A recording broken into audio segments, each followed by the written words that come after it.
আবু জেহেল খবর শুনে উমাইয়াকে খবর দিল, হে উমাইয়া, বেলাল তোমার গুলাম হওয়ার পরে সে মুহাম্মদের কালেমা কিভাবে গ্রহণ করে, এর অ্যাকশন নাও।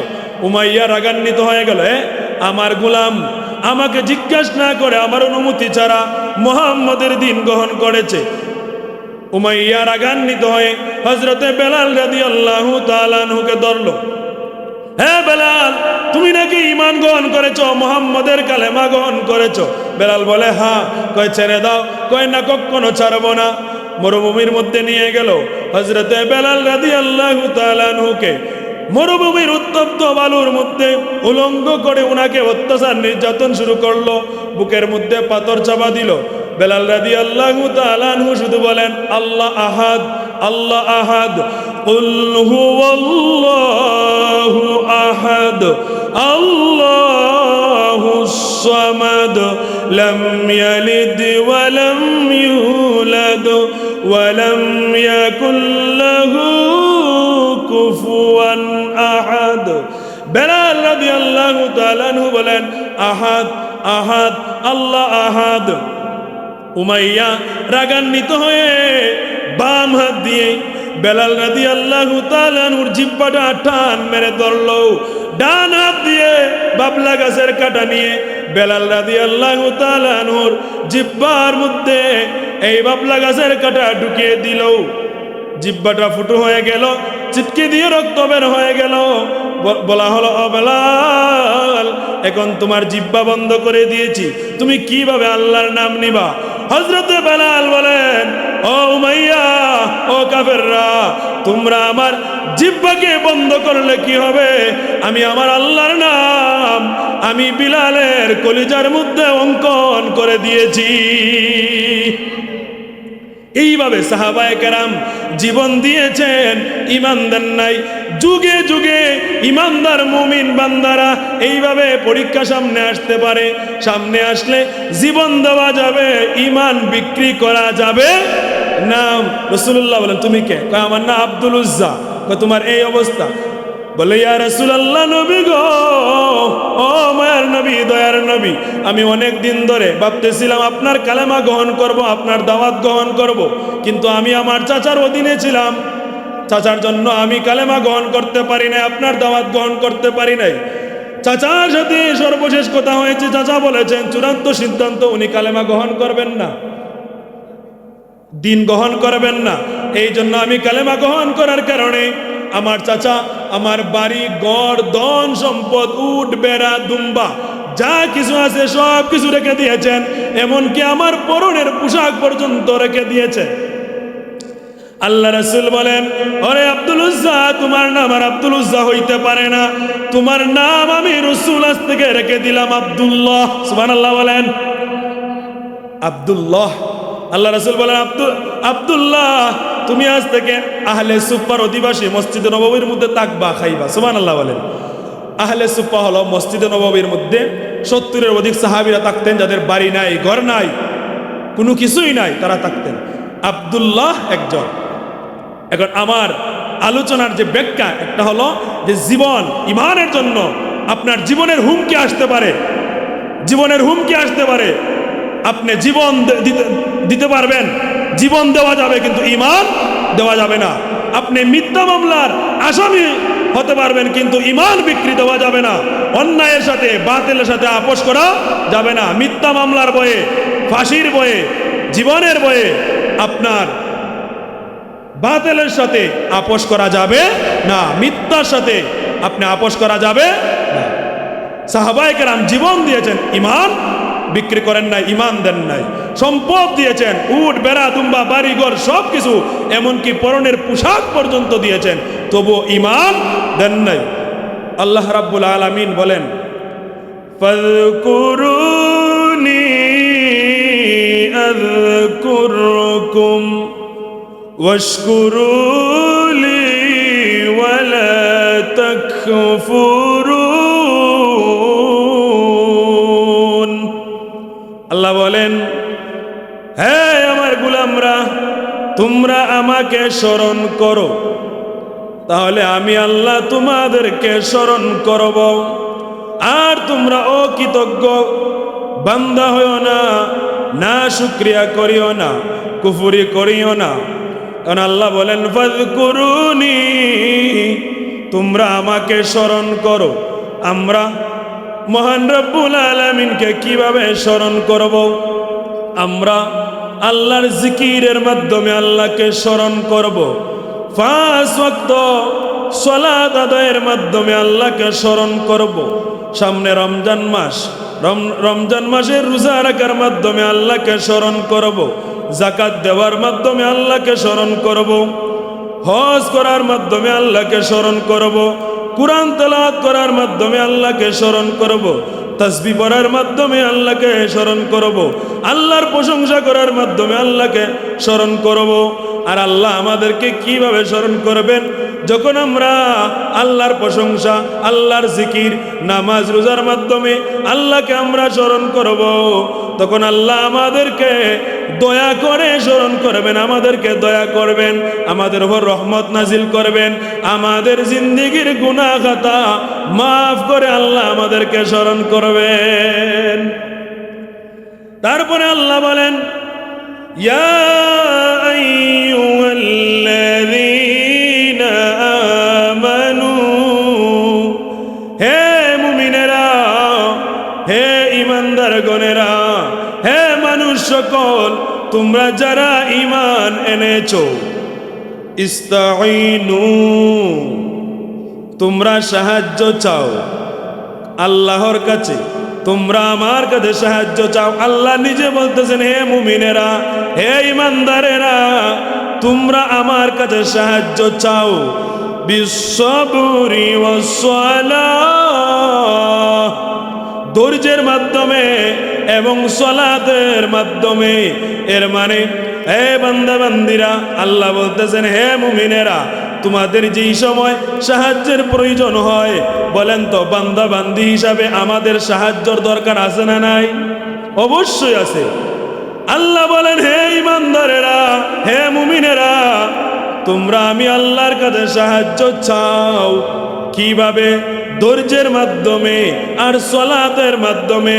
এর মানে সাহায্য যেই সময় প্রয়োজন আল্লাহর কাছে সাহায্য চাইতে হবে, মাধ্যম হবে দুইটা, ধৈর্য ধরতে হবে এবং সালাত পড়তে হবে। সালাতের মাধ্যমে সাহায্য চাইতে হবে আর ধৈর্যের মাধ্যমে।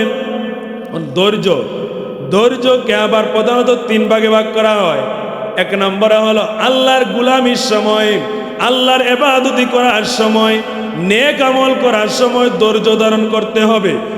প্রায় সময় আমরা দেখা যায় নামাজ শুরু করলে, কোরআন তেলাওয়াত শুরু করলে কিংবা যে কোনো নেক আমল শুরু করলে আমাদের মধ্যে একটা তাড়াহুড়া চলে আসে।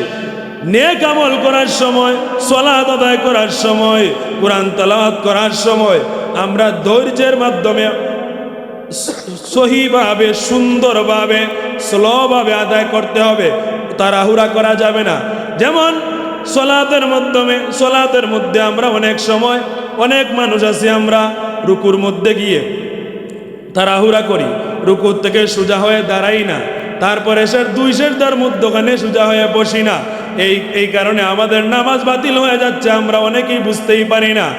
এই জন্য সালাত এর মাধ্যমে এবং ধৈর্যের মাধ্যমে, ধৈর্যকে 3 ভাগে ভাগ করে।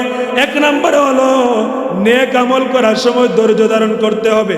মানে সালাত সহ যে কোনো নেক আমল ধৈর্য ধারণ করতে হবে, স্লোভাবে, সহিভাবে, সুন্দরভাবে আদায় করতে হবে। সামনে রমজান মাস, আমরা রমজান মাসে কোরআন নাজিল হয়েছে, কোরআন নাজিলের মাস। আমরা দারুল কিরাতে সহি শুদ্ধভাবে কোরআনুল কারীম শিক্ষা দেওয়া হয়।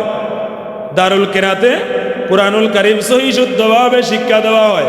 আবার দেখা যায় দিনের বেলা আমরা সহি শুদ্ধভাবে তেলাওয়াত করি এবং শুনি, শিক্ষা দেই এবং শিক্ষা নেই। রাত্রেবেলা খতমে তারাবির সময় আমরা দেখা যায় সামান্য 5 মিনিট 10 মিনিটের জন্য ধৈর্য ধারণ করতে পারি না। তারাবির হাফিজ সাহেবদেরকে বলি যত বড় স্পিড দাও, তাড়াতাড়ি পড়ো না, কোরআন তেলাওয়াত ধৈর্য ধারণ করতে হবে। হিসাব করলে মাত্র স্লোভাবে পড়লেও তারাবির হাফিজ সাহেবদের 10-15 মিনিট বেশি সময় লাগে। এই 10-15 মিনিট সময় ধৈর্য ধারণ করতে পারলে দেখা যায় তারাবির তেলাওয়াতটাও সুন্দর হয়, নামাজের হকটাও আদায় হয়। কিন্তু আমরা এই সময় তাড়াহুড়া করি। এই জন্য ধৈর্য প্রধানত 3 প্রকার। 1 নম্বরে নেক আমল করার সময় ধৈর্য ধারণ করতে হবে, মানে আপনি স্লোভাবে আদায় করতে হবে, সহিভাবে সুন্দরভাবে ধৈর্য সহকারে আদায় করতে, তাড়াহুড়া করা যাবে না। 2 নাম্বার, ধৈর্য ধারণ করতে হবে। দেখবেন গুনার কাজ করলে, অনেক গুনার কাজ আছে করতে খুব ভালো লাগে। গুনার কাজের সময় দেখবেন আপনার নফসে আপনাকে দেখা যায় আনন্দ লাগায়। এই এখন যে আসলে ওয়াজ চলতেছে, ওয়াজের সিজন, আবার একদিকে দেখবেন উরুসের নামে গানের সিজনও চলতেছে, আছে না নাই? দেখবেন অনেক যুবক আছে, মাহফিলও আসে, যুবকরা অনেক মুরব্বী বাবাও আছেন, দেখা যায় মাহফিলও যান আল্লাহর ভয়ে, আল্লাহ ইসলামের মহব্বতে, রসুল্লাহর মহব্বতে, আল্লাহর ওলিদের মহব্বতে, কোরআনের মহব্বতে, আমার দেখা যায় তারা উরুসে গানেও চলে যায়। নফসে সবসময় গুনার দিকে টানে। এই গুনার কাজ যেই সময় অন্তরে টানে, তখন ধৈর্য ধারণ করা, যে না আমাকে ধৈর্য ধরতে হবে। যদিও নফসে টানতেছে, গুনার মধ্যে আনন্দ পাওয়া যায়, কিন্তু আল্লাহর ভয়ে ধৈর্য ধারণ করে থাকতে হবে।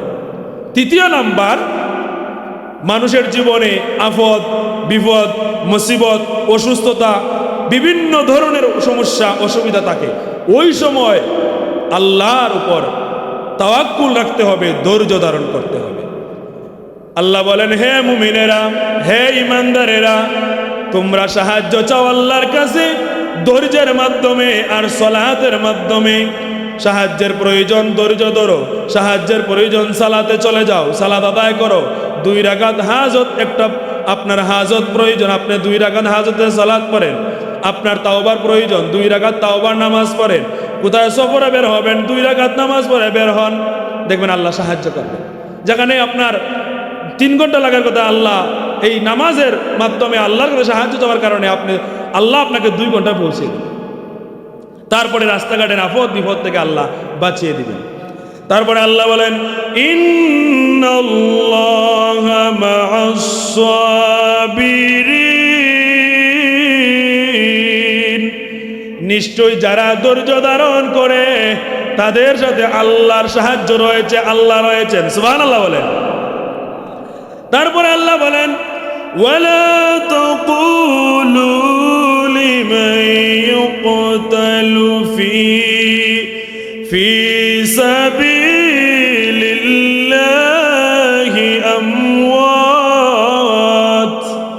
আল্লাহ বলেন, যারা আল্লাহর রাস্তায় শহীদ হয়, যারা আল্লাহর রাস্তায় জীবন দেয়, আল্লাহর রাস্তায় যারা কতল হয়ে যায়, আল্লাহর রাস্তায় যারা শাহাদাত বরণ করে, তাদেরকে তোমরা মৃত বলো না, তাদেরকে তোমরা মৃত বলো না। বাল আহয়াউ ওয়ালাকিন লা তাশউরুন। এখন অনেকে বলবে, তারা তো মারা গেল, জানাজা দিলাম, দাফন করলাম, তারা কেন মৃত বলবো না? আল্লাহ বলেন, আমি বলেছি যারা আল্লাহ রাস্তায়, আমার রাস্তায় জীবন দিয়েছে, কতল হয়েছে, শাহাদাত বরণ করেছে, তাদেরকে মৃত বলো না। তোমরা এই নিয়ে বেশি চিন্তা করো না, তোমরা এটা বুঝতে পারবে না। তাদেরকে জানাজা দিয়েছো, দাফন করেছো, তবুও তারা মৃত্যুবরণ করে নাই, তারা জীবিত। এটা নিয়ে তোমরা চিন্তা বেশি করিও না, গবেষণা করিও না, তোমরা এটা বুঝতে পারবে না। যারা আল্লাহ রাস্তায় শাহাদাত বরণ করে তারা শহীদ, বিনা হিসেবে জান্নাতি। এখন আল্লাহ বলেছেন তাদেরকে মৃত না বলার জন্য। এখন আবার আমরা অনেকে প্রশ্ন করতে পারি, কিভাবে, তারা তো দাফন করলাম, কেন মৃত বলবো না? আল্লাহ বলেন, এটা নিয়ে বেশি চিন্তা গবেষণা করিও না, এটা তোমরা বুঝবে না, এটা আমি আল্লাহ জানি তারা কিভাবে জীবিত। শহীদদেরকে মৃত বলা যাবে না, তারা জীবিত এবং আল্লাহর পক্ষ থেকে রিজিক প্রাপ্ত। সুবহানাল্লাহ বলেন। তারপরে আল্লাহ বলেন, ওয়ালানাবলুওয়ান্নাকুম বিশাইইম মিনাল খাউফি ওয়াল জু'i ওয়া নাকসিম মিনাল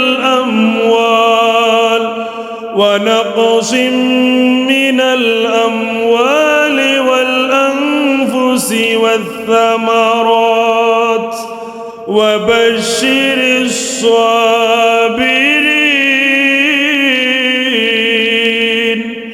আল্লাহ বলেন, হে দুনিয়ার মানুষেরা, হে ইমানদারেরা, হে মুমিনেরা, হে মানুষ সকল, তোমরা যারা ঈমান এনেছো, তোমাদেরকে আমি আল্লাহ পরীক্ষা করব, অবশ্যই পরীক্ষা করব। পরীক্ষার বাইরে কোনো মুমিন থাকবে না, ইমানদার থাকবে না। তোমাদেরকে আমি পরীক্ষা করব কি দিয়েই? আমি তোমাদেরকে পরীক্ষা করব ভয় দিয়ে, ভয় দিয়ে পরীক্ষা করব। তোমাদেরকে ক্ষুধা দিয়ে পরীক্ষা করব, তোমাদের জান নিয়ে পরীক্ষা করব, তোমাদের সম্পদ নিয়ে পরীক্ষা করব, এবং তোমাদের ফসল ফলাদি নষ্ট করার মাধ্যমে, ধ্বংস করার মাধ্যমে তোমাদেরকে পরীক্ষা করব। 5টা বিষয় নিয়ে আল্লাহ পরীক্ষা করবেন। আল্লাহ বলেন এই 5টা বিষয়ে পরীক্ষা নেওয়ার পরে কেউ যদি পরীক্ষায় ধৈর্য ধারণ করতে পারে, পাস করতে পারে, আল্লাহ বলেন ওয়াবাশশিরিস সাবিরিন, ওই সকল ধৈর্য ধারণ করা ব্যক্তিদেরকে সুসংবাদ দিন। তাফসিরে মুফাসসির কেরাম বলেন কিসের সুসংবাদ? তাদেরকে জান্নাতের সুসংবাদ দিন। এখন 5টা বিষয় পরীক্ষা, এর মধ্যে 2টা বিষয়, এখানের মধ্যে একটা পরীক্ষা হলো আল্লাহ জান দিয়ে পরীক্ষা করবেন, মাল নিয়ে পরীক্ষা করবেন। এই 2টা ব্যাখ্যা যদি আমরা বুঝতে চাই, জানতে চাই, তাহলে সাহাবায়ে কেরামদের জীবনী থেকে জানতে হবে। আল্লাহ রাসূল পৃথিবীতে আগমন করেছেন 570 খ্রিস্টাব্দে, মক্কা নগরীতেই, কুরাইশ বংশে। আল্লাহ রাসূলের যেই সময় 40 বছর পূর্ণ হলো, আল্লাহ রাব্বুল আলামিন রুহুল আমিন ফেরেশতা হযরতে জিবরিল আলাইহিস সালামের মাধ্যমে কুরআন নাজিল করেন, ওহী নাজিল করেন। আমার আল্লাহ কুরআনুল কারীম নাজিল হওয়ার পর থেকে দ্বীনের দাওয়াত দিলেন, প্রথমে গোপনে, তারপরে প্রকাশ্যে। আল্লাহ রাসূলের দাওয়াত পেয়ে যারা কালেমা গ্রহণ করেছে, তারা দ্বীনের ভিতরে প্রবেশ করেছে, ইসলামের ভিতরে দাখিল হয়েছে, কোরআনের পক্ষে এসেছে, রাসূলুল্লাহর কালেমা গ্রহণ করেছে। এরা দিনের পর দিন জীবন দিয়ে, সম্পদ দিয়ে পরীক্ষার সম্মুখীন হতে হয়েছে। কিভাবে? আল্লাহ রাসূলের একজন সাহাবী হযরতে আম্মার রাদিয়াল্লাহু তাআলা আনহু, উনি গোলাম মানুষ, দুর্বল মানুষ।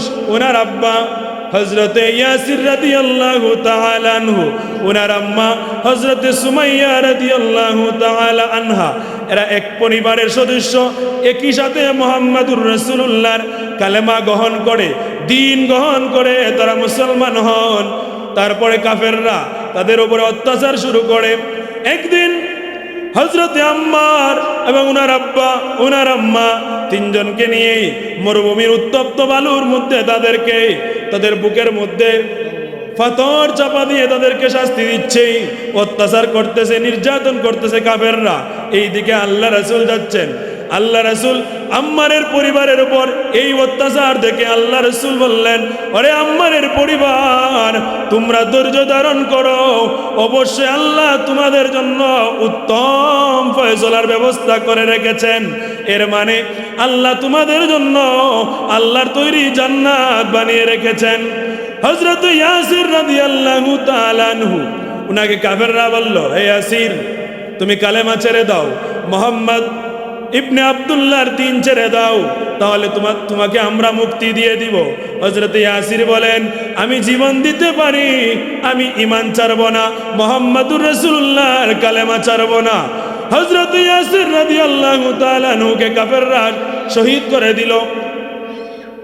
হযরতে সুমাইয়া রাদিয়াল্লাহু তাআলা আনহাকে কাফেররা বলল, হে সুমাইয়া, তোমার সামনে তোমার স্বামীকে আমরা হত্যা করেছি, এখনো সময় আছে, মুহাম্মাদের দ্বীন ছেড়ে দাও, কালেমা ছেড়ে দাও, তাহলে আমরা তোমাকে ছেড়ে দিব, মুক্তি দিয়ে দিব। সুমাইয়া রাদিয়াল্লাহু তাআলা আনহা বলেন, আমার স্বামী জীবন দিয়েছেন, ঈমান দেন নাই, আমি সুমাইয়া বিনিময়ে জীবন দিব, ঈমান দিব না। সুমাইয়া রাদিয়াল্লাহু তাআলা আনহার এমন ঈমান তেজস্বী কথা শুনে কাফেররা রাগান্বিত হয়ে যায়। আবু জেহেলের পিটিওয়ান বাহিনী, আবু জেহেলরা ওনার উপরে অত্যাচার শুরু করে, নির্যাতন শুরু করে। উনাকে একজন মহিলা মানুষ, মহিলা সাহাবী, উনাকে উলঙ্গ করে, ওনার লজ্জাস্থানে দিয়ে বর্ষা দিয়ে আঘাত করে, উনি শাহাদত বরণ করেন, উনাকে তারা শহীদ করে দেয়। সুমাইয়া রাদিয়াল্লাহু তাআলা আনহা বলেন, মুহাম্মাদুর রাসূলুল্লাহর উম্মতদের মধ্যে যারা শাহাদাতের পেয়ালা পান করেছেন, শহীদ হয়েছেন, মহিলাদের মধ্যে সর্বপ্রথম শাহাদাত বরণ করেছেন, শহীদ হয়েছেন হযরতে সুমাইয়া রাদিয়াল্লাহু তাআলা আনহা। উনি হলেন ইসলামের প্রথম মহিলা শহীদ। সবাই দুরূদ শরীফ পড়ুন। আল্লাহুম্মা সাল্লি আলা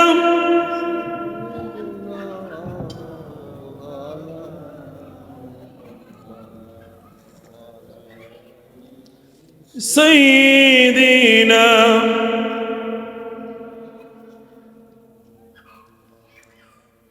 দয়াল নবীর ভালোবাসায় আল্লাহর দিদার পাওয়া যায়, নূর নবীজির ভালোবাসায় দুজক হারাম হয়ে যায়। আল্লাহুম্মা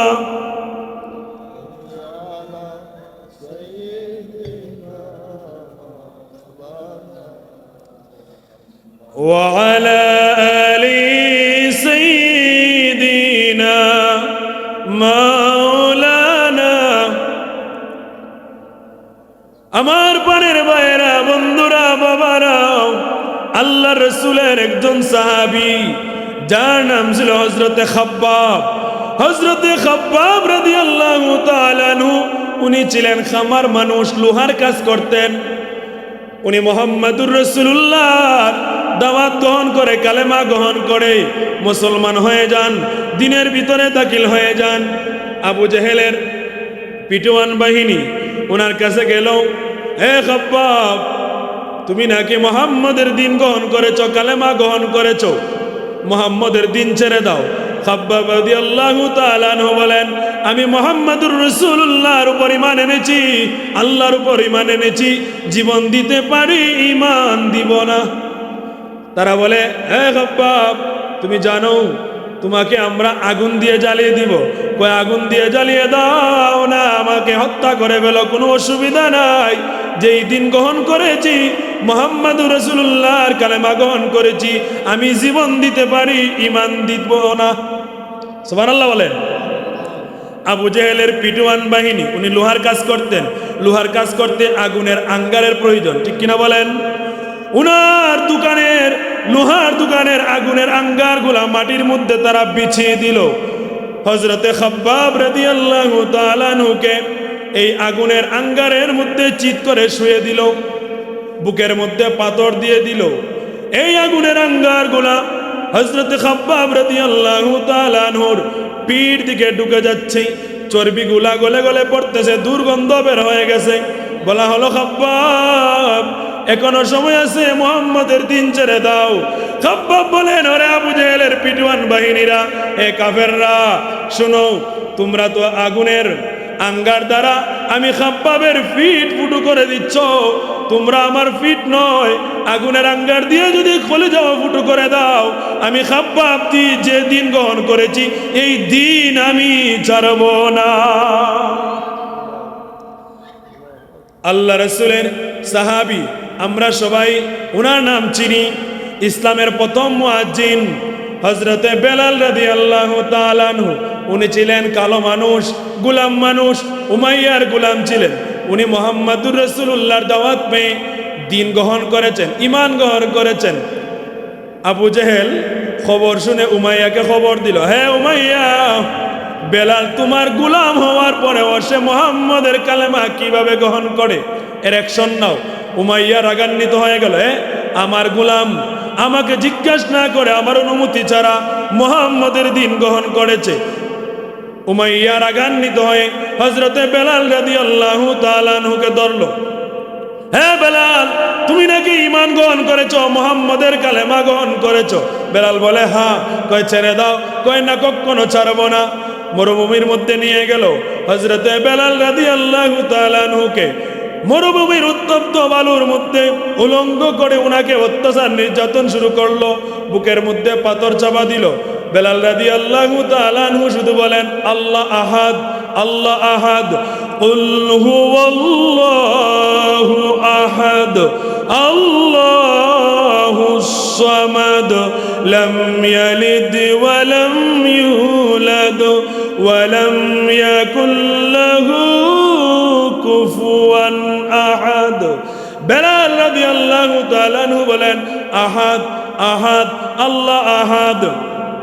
উমাইয়া রাগান্বিত হয়ে বাম হাত দিয়ে বেলাল রাদিয়াল্লাহু তাআলা আনহুর জিহ্বাটা টান মেরে ধরলো, ডান হাত দিয়ে বাবলা গাছের কাঁটা নিয়ে বেলাল রাদিয়াল্লাহু তাআলা আনহুর জিহ্বার মধ্যে এই বাবলা গাছের কাঁটা ঢুকিয়ে দিল।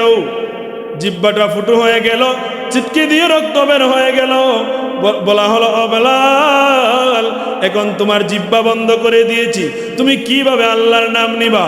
হযরতে বেলাল বলেন, ও উমাইয়া, ও কাফেররা, তোমরা আমার জিহ্বাকে বন্ধ করলে কি হবে? আমি আমার আল্লাহর নাম আমি বিলালের কলিজার মধ্যে অঙ্কন করে দিয়েছি। এইভাবে সাহাবায়ে কেরাম জীবন দিয়েছেন, ঈমান দেন নাই। যুগে যুগে ঈমানদার মুমিন বান্দারা এইভাবে পরীক্ষা সামনে আসতে পারে, সামনে আসলে জীবন দেওয়া যাবে, ঈমান বিক্রি করা যাবে না।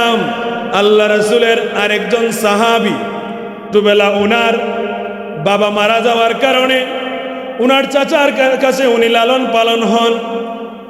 আল্লাহ রাসূলের দাওয়াত পেয়ে উনি কালেমা গ্রহণ করেন গোপনে, কিন্তু আল্লাহ রাসূলের কাছেও প্রকাশ করেন নাই, কারো কাছে প্রকাশ করেন নাই। আল্লাহ রাসূল আল্লাহর হুকুম পেয়ে মক্কা থেকে মদিনায় হিজরত করে চলে আসেন। কোন দেখবেন আল্লাহ রাসূলের চেহারা মুবারক দেখে অনেক কাফেররা মুসলমান হয়েছে, ঠিক কিনা বলেন? আল্লাহ রাসূল কেমন সুন্দর ছিলেন, আল্লাহ রাসূলকে দেখার জন্য সবাই পাগল। এই জন্য উম্মতের মধ্যে নবী রাসূলের পরে সবচেয়ে শ্রেষ্ঠ উম্মত হলেন হযরত আবু বকর সিদ্দিক।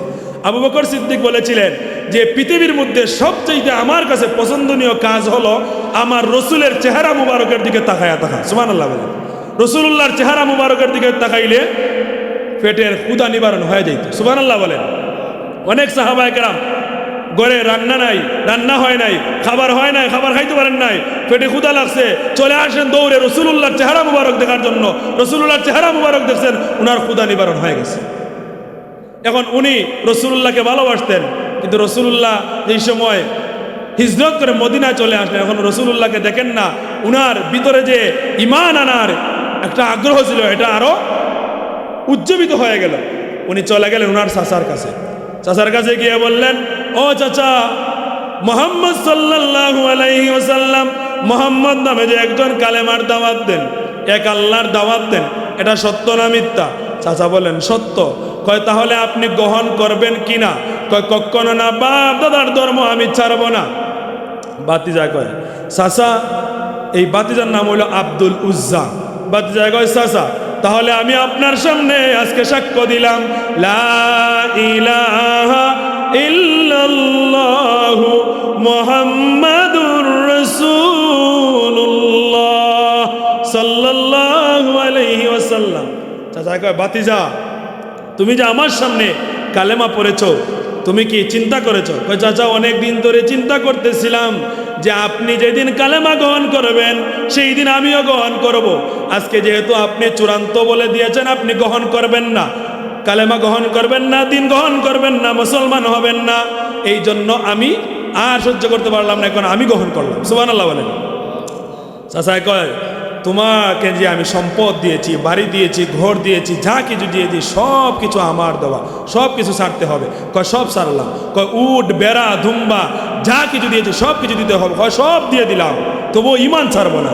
কয়, হ্যাঁ আব্দুল উজ্জা। চাচা বলে, আব্দুল উজ্জা, তোমার পরনে যে পোশাক, এই পোশাকটাও আমার দেওয়া, সুতরাং এই পরনের পোশাক পর্যন্ত খুলে দাও। এই আব্দুল উজ্জা ঈমানের জন্য, কালেমার জন্য, ইসলামের জন্য, রাসূলুল্লাহর জন্য, আল্লাহর জন্য উনার যুবক মানুষ উনার পরনের পোশাক খুলে দিয়ে চাচার কাছে ফেলে দিয়ে উনি চলে আসছেন। সুবহানাল্লাহ বলেন। উনার মায়ের কাছে গেলেন, মা যুবক সন্তানকে উলঙ্গ দেখে চৌকের মধ্যে হাত রাখলেন, বললেন, বাবা তুমি আমার কাছে কি চাও? কয়, কিছু থাকলে দেন। উনি সেরা কম্বল দিলেন। কম্বল নিয়ে এই আব্দুল উজ্জা মদিনার দিকে রওনা দিলেন। যাইতে যাইতে মদিনা চলে গেলেন। মসজিদে নববীর মধ্যে রাসূলুল্লাহর সাথে সাক্ষাৎ করলেন। সুবহানাল্লাহ। রাসূলুল্লাহ বলেন, তুমি কে? কয়, আমার নাম আব্দুল উজ্জা। তোমার এই অবস্থা। বলে ইয়া রাসূলুল্লাহ, নবী গো, ও মায়ের নবী, দয়ার নবী, আমি অনেক দিন ধরে ভাবতেছিলাম আপনার কালেমা গ্রহণ করব, আপনার দাওয়াত গ্রহণ করব, কিন্তু আমি আমার চাচার অধীনে ছিলাম, চাচার জন্য আমি কালেমা গ্রহণ করতে পারি নাই, আপনার দাওয়াত গ্রহণ করতে পারি নাই। চাচার সাথে সর্বশেষ কথা হয়েছে, চাচা বলেছেন চূড়ান্ত সিদ্ধান্ত উনি কালেমা গ্রহণ করবেন না, দিন গ্রহণ করবেন না। এই জন্য আমি কালেমা গ্রহণ করার কারণে আমার চাচা আমার বাড়ি গড় ধন সম্পদ উট বেড়া দুম্বা যা কিছু আছে সব কিছু রেখে দিয়েছেন, এমনকি আমার পরনের পোশাক পর্যন্ত রেখে দিয়েছেন। আল্লাহ রাসূল বলেন, ওরে আব্দুল উজ্জা, তোমার নাম আর আব্দুল উজ্জা হইতে পারে না, তোমার নাম আমি রাসূল আজ থেকে রেখে দিলাম আব্দুল্লাহ। সুবহানাল্লাহ বলেন, আব্দুল্লাহ। আল্লাহ রাসূল বলেন, আব্দুল্লাহ, তুমি আজ থেকে আহলে সুফার অধিবাসী মসজিদে নববীর মধ্যে তাকবা, খাইবা। সুবহানাল্লাহ বলেন। আহলে সুফা হলো মসজিদে নববীর মধ্যে 70-এর অধিক সাহাবীরা থাকতেন, যাদের বাড়ি নাই, ঘর নাই, কোনো কিছুই নাই, তারা থাকতেন। আব্দুল্লাহ একজন। এখন আমার আলোচনার যে ব্যাখ্যা, একটা হলো যে জীবন ইমানের জন্য আপনার জীবনের হুমকি আসতে পারে, জীবনের হুমকি আসতে পারে, আপনি জীবন দিতে পারবেন, জীবন দেওয়া যাবে, কিন্তু ইমান দেওয়া যাবে না। আপনি মিথ্যা মামলার আসামি হতে পারবেন, কিন্তু ইমান বিক্রি দেওয়া যাবে না। অন্যায়ের সাথে বাতিলের সাথে আপোষ করা যাবে না। মিথ্যা মামলার বয়ে, ফাঁসির বয়ে, জীবনের বয়ে আপনার বাতিলের সাথে আপোষ করা যাবে না, মিথ্যার সাথে আপনি আপোষ করা যাবে না। সাহাবায়ে কেরাম জীবন দিয়েছেন, ইমান বিক্রি করেন নাই, ইমান দেন নাই। সম্পদ দিয়েছেন, উট বেড়া দুম্বা বাড়িঘর সব কিছু, এমনকি পরনের পোশাক পর্যন্ত দিয়েছেন, তবু ইমান দেন নাই। হাজিরিন, আমি আমার আর 2 মিনিট আছে, আজানের শেষ করে দেব।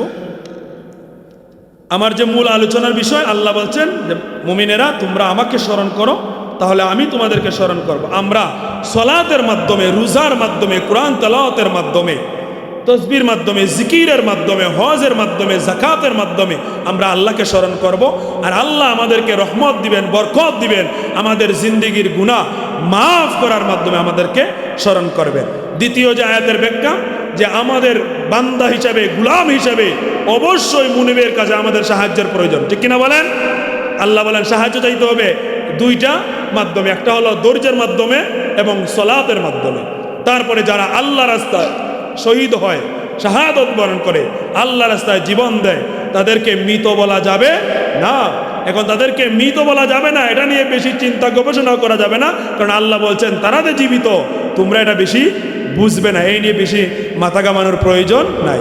তারপরে আল্লাহ বলছেন যে আমি তোমাদেরকে পরীক্ষা করব, ভয় দিয়ে, ক্ষুধা দিয়ে, জীবন নিয়ে, সম্পদ নিয়ে, ফল ফলাদি নষ্টের মাধ্যমে। এটার ব্যাখ্যা আছে। একটা হলো ফল ফলাদি মানে অনেক সময় আল্লাহ সন্তান নিয়ে পরীক্ষা করবেন। অনেক মানুষের আছে না, যুবক সন্তান, মাসুম সন্তান মারা যায়, এটা একটা পরীক্ষা, ধৈর্য ধারণ করতে হবে। ধৈর্য ধারণ করলে বিনিময়ে আল্লাহ দুনিয়া আখেরাতে উত্তম যাজা প্রতিদান দান করবেন। আল্লাহ পাক যেন আমাদের শুরু থেকে এখন পর্যন্ত যা আলোচনা করলাম, যত ভুল ভ্রান্তি হয়েছে, আল্লাহ যেন মাফ করেন। আর আপনাদের কাছে যাদের কাছে ভুল ধরা পড়ছে, আপনারাও আল্লাহ রাস্তায় মাফ করবেন, আর আল্লাহ তাআলা যেন মাফ করেন। আসলে আমি এখানে কথা বলার, ওয়াজ করার মানুষ না। আমি মাদ্রাসার ছাত্র, 2011, 2012, 2013 সালও আমি মাদ্রাসায় পড়েছি। আমি শেষ বেলা আবারও দোয়া করি এই মাদ্রাসা যেন আল্লাহ কবুল করেন।